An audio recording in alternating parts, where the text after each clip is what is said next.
In the past month, Russia has gained about 226 square miles of Ukrainian territory, raising its total control to roughly 19% of the country, including Crimea.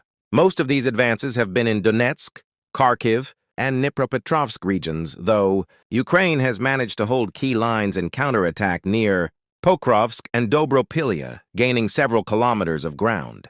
Russia is relying heavily on drone and missile swarms, with over 34,000 launched this year, almost 9 times more than last year. One of the biggest strikes involved more than 800 drones and decoys in a single night.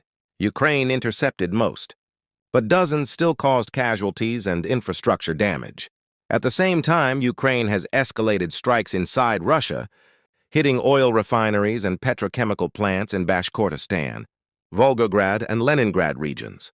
These attacks have forced shutdowns that have removed around 17% of Russia's refining capacity. On the political and economic front, the EU has announced its 19th sanctions package, targeting Russian energy exports, military-linked firms, and the shadow fleet of tankers. Ukraine continues to push for stronger security guarantees from Western allies.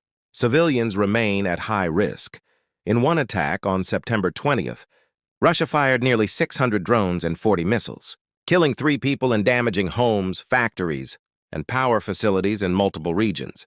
Inside Russia, there are signs of discontent, with polls showing falling support for the war and even high-ranking figures like Dmitry Kozak leaving government roles after criticizing the invasion.